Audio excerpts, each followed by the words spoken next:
Apabila matahari sudah terbit dari arah sebelah barat, tertutuplah sudah pintu taubat. Bersabda Nabi kita, la taqumus sa'atu hatta tatlu'a syamsu min maghribiha. Tidak akan datang hari kiamat sampai matahari terbit dari arah sebelah barat. Fa iza tala'at, manakala matahari telah terbit dari arah sebelah barat, wara'ahan nasu, manusia banyak menyaksikan itu, amanu ajma'un, mereka pun lalu beriman. Yang tadinya kafir, yang tadinya ingkar, yang tadinya membangkang, setelah melihat matahari terbit dari sebelah barat, buru-buru beriman, berlomba-lomba mengucap dua kalimat syahadat. Tapi apa yang terjadi? Kata Nabi, wadzalika hina la yanfa'u nafsan imanuha lam takun amanat min qabl. Hari itu adalah hari yang iman sudah tidak berguna lagi bagi seseorang apabila sebelumnya memang dia tidak pernah beriman. Au kasabat fi imaniha khaira, atau beriman tetapi tidak pernah melakukan kebajikan di dalam keimanannya itu. Hari yang sudah kasib, hari yang sudah terlambat, beriman tidak akan ada gunanya lagi. Ini pelajaran buat kita.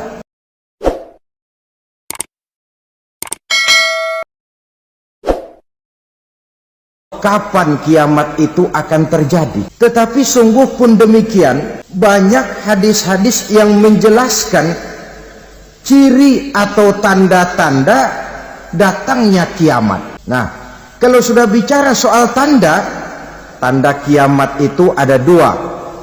Pertama yang disebut alamatus sughra, tanda-tanda kecil. Ini waktunya masih ada tenggang. Ada yang dinamakan alamatul kubra, tanda-tanda besar, artinya kiamat sudah diambang pintu. Apa tanda-tanda kecil dari datangnya hari kiamat itu?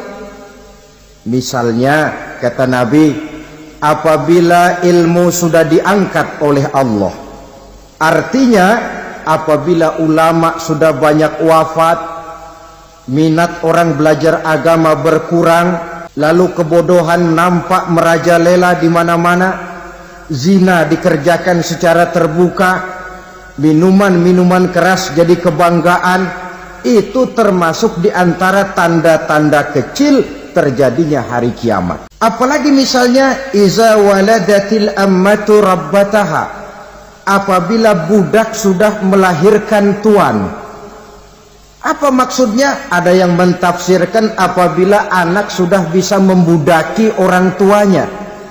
Orang tua yang melahirkan dia, yang membesarkan dia, demi setelah si anak besar jadi orang berpangkat, bertitel, berharta, berkedudukan, jadilah orang tua itu budaknya. Sehingga sering dibilang kalau orang tua kaya, anak jadi raja.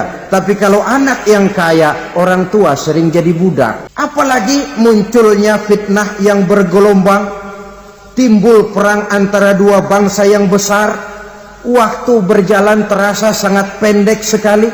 Itu merupakan tanda di antara tanda-tanda kiamat. Termasuk di dalamnya sulit membedakan mana laki, mana perempuan. Kan kalau tanda-tanda kayak begini sekarang sudah banyak kita lihat kan. Ulama banyak wafat, penggantinya sulit. Zina dikerjakan berterang-terangan, minuman keras jadi kebanggaan, banyak anak membudaki orang tuanya, sulit membedakan mana laki, mana perempuan. Kadang-kadang dari belakang kita lihat perempuan bener, begitu kita colek nengok jenggotan. Ini termasuk tanda-tanda kecil.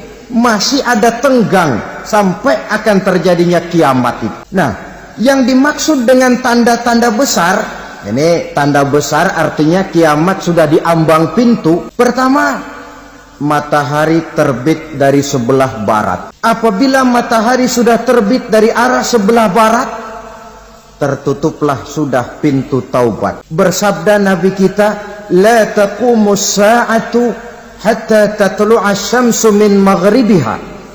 Tidak akan datang hari kiamat sampai matahari terbit dari arah sebelah barat.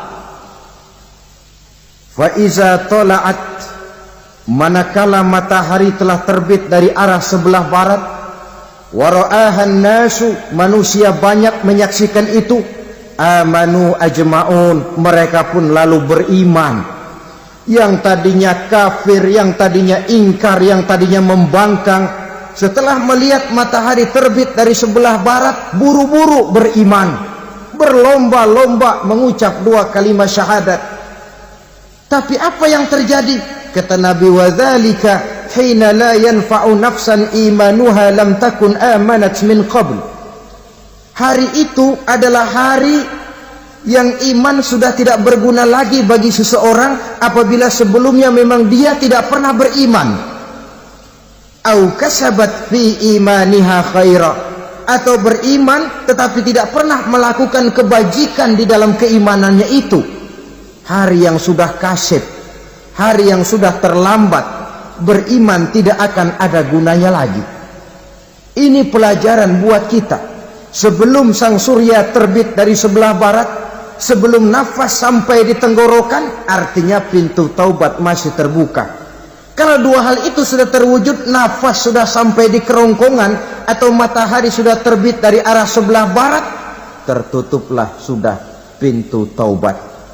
Tak ada lagi gunanya pangkat, jabatan, harta, bahkan beriman pun dalam suasana macam itu too late, kata orang Kulon. Sudah terlambat.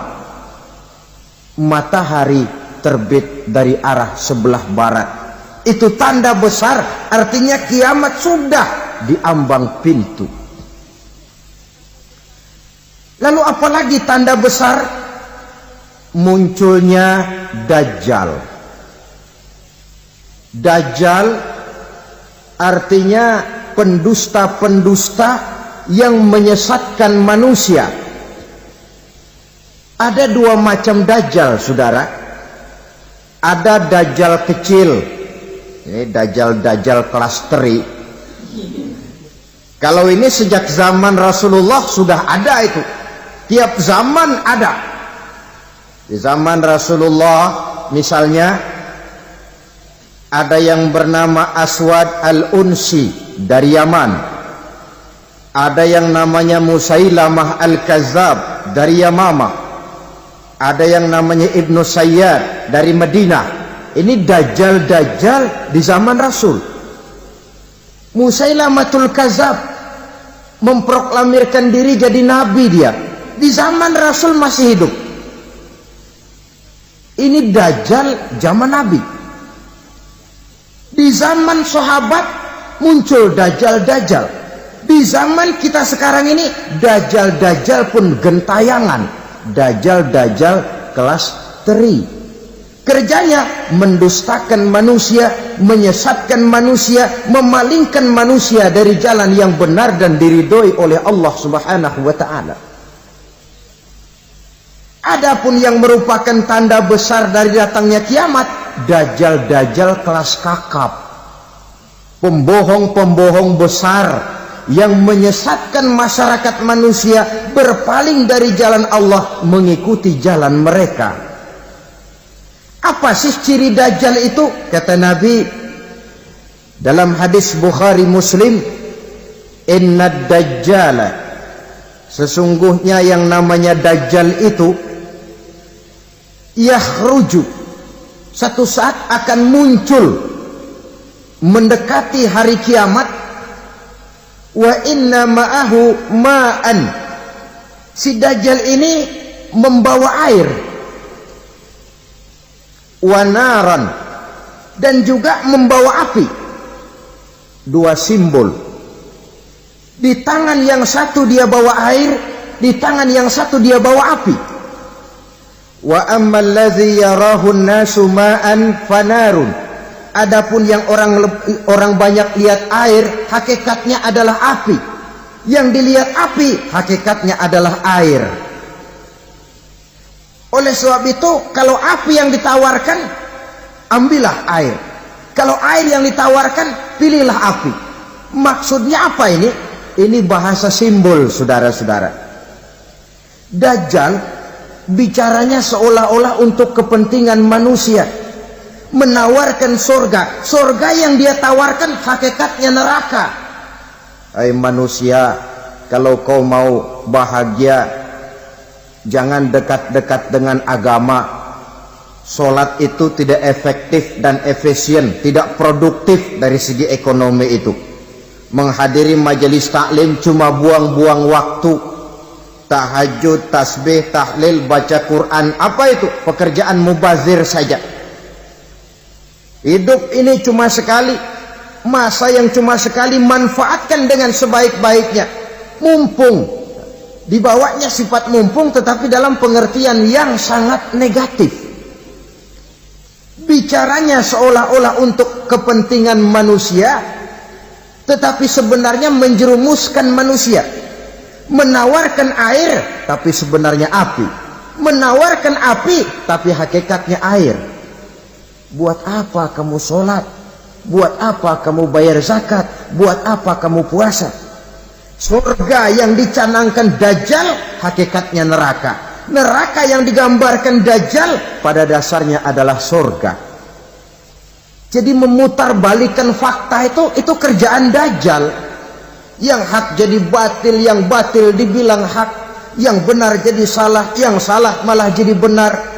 Tuntunan disuruh jadi tontonan, tontonan malah menjadi tuntunan. Itu pekerjaan Dajjal profesinya. Zamannya Nabi Adam, Dajjalnya kan iblis. Betul? Betul. Apa sih gang kerayuan iblis itu? Allah setelah menciptakan Nabi Adam kan bilang, Adam, kau dan istrimu Hawa tinggal di surga ini. Seluruh fasilitas yang ada di surga persilahkan kau nikmati. Satu yang tidak boleh, jangan coba-coba dekati pohon khuldi. Dekat saja jangan, apalagi sampai memetiknya. Datang Dajjal yang namanya iblis ini. Adam, kamu tahu nggak kenapa tidak boleh makan buah khuldi? Ya nggak tahu, pokoknya saya dilarang. Bodoh kamu Dam. Khuldun artinya kekal. Kalau kamu makan itu buah, kau akan kekal di surga buat selamanya. Allah tidak kepengen, maka dilarang kamu makan buah khuldi. Kalau kau ingin kekal di surga Adam, makan saja. Saya bicara begini ini untuk kepentingan kamu Adam. Ini kan ciri-ciri Dajjal. Bicaranya sih seolah-olah untuk kepentingan Nabi Adam, hakikat sebenarnya menjerumuskan Nabi Adam supaya ingkar dan melanggar larangan dari Allah Subhanahu wa ta'ala. Jadi setelah muncul Dajjal, timbul kekacauan-kekacauan di masyarakat. Banyak yang terpengaruh, terpedaya dan terpesona. Termasuk mereka yang memproklamirkan diri jadi nabi. Mereka yang memproklamirkan diri jadi rasul di zaman sesudah Rasulullah wafat, itu adalah Dajjal-Dajjal.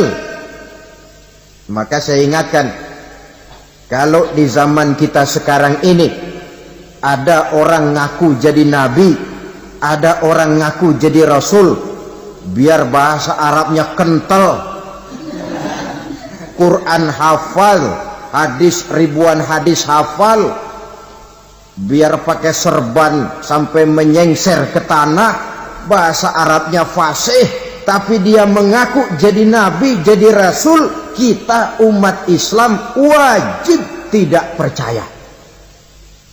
Wajib untuk tidak percaya. Itulah Dajjal-Dajjal zaman kita sekarang ini. Tidak mustahil mereka datang mempengaruhi orang-orang awam supaya berpaling dari Rasulullah, mengikuti mereka. Nah, di akhir zaman nanti, mendekati hari kiamat, Dajjal ini muncul, Dajjal kelas kakap, menyesatkan masyarakat manusia untuk berpaling dari Islam, mengikuti seruan mereka. Apalagi di antara datangnya kiamat itu, tanda yang besar itu, turunnya Nabiullah Isa Al-Masih, putra Maryam. Menurut berbagai hadis yang sahih, Nabi Isa Al-Masih nanti akan turun lagi. Tidak membawa risalah yang baru, tapi meluruskan risalah Islam ini yang telah banyak ditinggalkan oleh masyarakat. Bahkan ada hadis menjelaskan beliau akan membunuh Nabi, mematahkan kayu-kayu salib, lalu melaksanakan haji dan umrah mengikuti syariat Nabi Muhammad, bukan membawa agama baru.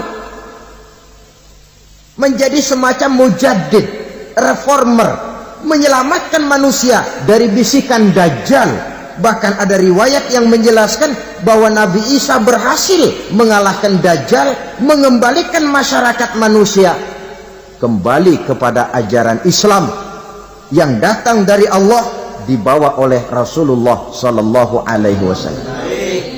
Dengan kata lain, turunnya Nabi Isa bukan sebagai Nabi dan Rasul baru, tetapi mengikuti syariat Nabi kita Muhammad Sallallahu Alaihi Wasallam. Saudara hadirin, ibu-ibu hadirat yang saya hormati, kemudian apalagi di antara tanda-tanda besar akan datangnya kiamat itu? Keluarnya asap atau awan. Kata Nabi, inna min asrati sa'ah dukhanan yamla'u ma bainal masyriqi wal maghrib. Di antara tanda-tanda kiamat munculnya awan atau asap yang memenuhi antara langit dan bumi. Ini pun diperkuat dalam surah Ad-Dukhan ayat 10. Fartaqib yauma ta'tis sama' bidukhanin mubin fayughshan nas hadza azabun alim. Bagi orang-orang yang beriman, mereka biasa-biasa saja. Tapi bagi orang kufur, datangnya asap dan awan ini merupakan azab yang kelewat pedih.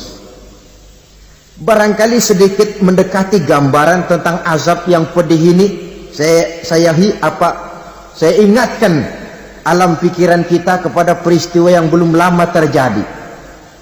Pernah dengar berita bocornya reaktor nuklir di Chernobyl, Uni Soviet? Pernah dengar? Nah. Bocornya reaktor nuklir di Chernobyl yang mengakibatkan ratusan bahkan sangat mungkin ribuan nyawa. Cuma satu reaktor. Bagaimana kalau seluruh cadangan nuklir yang dimiliki oleh para negara adik kuasa ini diledakkan? Bahkan yang konon menurut catatan, cadangan nuklir yang dimiliki bersama oleh Amerika dan Rusia sekarang ini sudah sanggup memusnahkan 6 miliar manusia. 1,5 kali lebih banyak dari jumlah manusia yang nongkrong di permukaan bumi ini. Saudara-saudara hadirin yang saya hormati, lalu saat mendekati hari kiamat, apalagi tandanya? Setelah Nabi Isa wafat, pada saat turunnya yang kedua kali, lalu Allah meniupkan angin sejuk. Semua orang-orang beriman, orang-orang baik wafat, sehingga penghuni bumi ini cuma tinggal lagi terdiri dari orang-orang kafir. Tidak ada lagi di bumi ini yang bisa mengucapkan Allah. Sehingga dalam hadis qudsi itu ada keterangan, innallaha azza wa jalla yaqulu li Israfil. Allah pernah pesan kepada malaikat Israfil. Kata Allah, Israfil, iza sami'ta qailan yaqul Allah Allah fa akhirin nafakh 40 sanatan ikraman liqailiha. Hai Israfil, apabila kau dengar di permukaan bumi masih banyak orang yang mengucapkan Allah Allah, maka tunda sangkakala kiamat itu 40 tahun. Untuk apa? Ikraman liqailiha, menghormati orang yang mengucapkan Allah Allah itu. Wah, jadi karena sekarang masih banyak yang mengucapkan Allah, besar hatilah kita, masih jauh kiamat itu. Tapi jangan lupa, kiamat pribadi, kiamat kecil itu yang gak kita sangka-sangka. Ajal datang mencabut nyawa, itu kiamat pribadi. Dan itu yang pasti kita hadapi, dan itu yang membuat kita tidak boleh bersikap main-main di dalam kehidupan sekarang ini. Saudara hadirin yang saya hormati, tidak ada lagi orang-orang muslim. Seluruh penduduk dunia ini kafir. Lalu terciptalah struktur sosial yang berlandaskan prinsip hidup semau gue. Bakal terjadilah prinsip di mana yang kaya menyantap yang miskin, yang kuat menindas yang lemah. Hidup sudah bagaikan di rimba belantara. Berlaku hukum rimba. Siapa yang kuat dia yang menang, siapa yang lemah menjadi mangsa. Timbul kekacauan, maksiat merajalela, munkarat menjadi-jadi. Sehingga isi bumi ini penuh dengan segala macam perbuatan dosa. Tidak ada perlunya lagi alam diperpanjang temponya. Datang saat yang sudah dijanjikan oleh Allah Azza wa Jalla, maka terjadilah yang disebut kiamat kubra, kiamat besar, kiamat hancur-hancuran. Bagaimana kejadian ini dimulai? Dalam surah Az-Zumar ayat 68, Allah Subhanahu wa taala berfirman, "Wa nufikha fis-suri fasa'iqa man fis samawati wa man fil ardi illa man sya'allahu." Maka manakala ditiuplah sangkakala, terkejutlah seluruh yang ada di langit dan seluruh yang ada di bumi.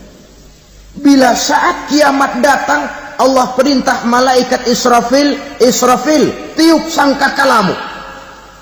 Ditiuplah sangkakala oleh malaikat Israfil. Yang akibat daripada tiupan itu, seluruh yang ada di langit, seluruh yang ada di permukaan bumi terkejut. Yang ada di langit siapa? Malaikat kan. Bayangin aja kalau malaikat kaget, apalagi kita. Terkejut seluruh makhluk yang ada di bumi, yang ada di langit mendengar suara sangkakala itu. Bunyinya tidak sanggup kita bayangkan dahsyatnya. Ledakan nuklir, ledakan neutron, belum apa-apa ketimbang bunyi sangkakala malaikat Israfil ini. Nah, lalu mendengar bunyi sangkakala ini, gemparlah makhluk, kacaulah alam. Bumi gempa, planet-planet bertabrakan, gunung meletus, air laut tumpah ke darat, angin topan bertiup, halilintar menyambar. Lalu semua yang bernama hidup mati total. Mati bareng tanpa persiapan. La haula wa la quwata illa billah. Saya kadang-kadang dalam tafakur bermohon, ya Allah, mudah-mudahan saya nggak nemuin kiamat beneran. Ngeri. Tidak bisa kita bayangkan macam apa suasana seperti itu. Allah saja banyak memberikan gambaran, misalnya Al-Qari'ah, wa mal qari'ah, wa ma adraka mal qari'ah. Kejadian yang menggemparkan. Tahukah kamu apa kejadian yang menggemparkan itu? Yauma yakunun nasu kal farasil mabsus wa takunul jibalu kal ihnil manfus. Pada saat itu manusia berterbangan bagai kupu-kupu. Gunung berterbangan seperti kapas ditiup angin. Gunung saja macam kapas, konon lagi manusia. Kematian total, mulai semut sampai gajah mati, jin mati, iblis mati, malaikat mati. Malaikat saja mati. Saudara hadirin yang saya hormati, kematian total yang tanpa persiapan. Orang bilang, Pak, kalau mati bareng begitu yang repot malaikat maut dong ya. Cabut sana, cabut sini. Itu kalau menurut logika kita, mestinya begitu menurut logika. Tapi logika juga yang bilang nggak perlu serepot itu. Sebab untuk mematikan listrik di wilayah DKI Di wilayah Jakarta ndak perlu tiap rumah didatengin matiin ya lama. Cukup dari kantor pusatnya saja PLN tekan satu tombol, gelaplah seluruh Jakarta. Saudara hadirin yang saya hormati, kematian total. Lalu setelah kematian total, planet-planet juga mati, dalam arti tidak bergerak dan beredar. Angin mati, dalam arti tidak bertiup. Air mati, dalam arti tidak ada riak gelombang. Pokoknya semua mati. Kullu nafsin za'iqatul maut, semua yang bernafas mati. Dalam ayat lain, kullu man 'alaiha fan, semua yang ada di permukaan bumi fana. Yang kekal cuma Allah Subhanahu wa ta'ala. Yang paling belakang mati malaikat maut dan malaikat Israfil, tapi mati juga sesuai dengan janji Allah. Menurut hadis Bukhari Muslim dari Abi Hurairah, masa tenggang waktu antara kematian total pada tiupan sangkakala pertama dengan proses kebangkitan pada tiupan sangkakala kedua 40 lamanya. Tidak dijelaskan oleh Abi Hurairah 40 jam, apa 40 hari, apa 40 tahun. Hadis-hadis cuma menyebutkan 40 saja. Sunyi alam, yang tinggal cuma Allah saja lagi. Ketika itu Allah berseru-seru, katanya, limanil mulkul yauma, siapa para penguasa hari ini? Mana itu raja-raja dan penguasa yang dulu mengaku jadi Tuhan? Fir'aun, mana Fir'aun sekarang? Yang dulu jadi raja, merasa berhasil, sombong, lalu tidak mau turun-turun dari kekuasaannya, sampai kepada puncak kekurang ajarannya mengangkat diri jadi Tuhan. Mana itu Fir'aun? Namrus, mana sekarang Namrus? La ilaha illa ana, ternyata tidak ada Tuhan lain selain daripada aku, kata Allah.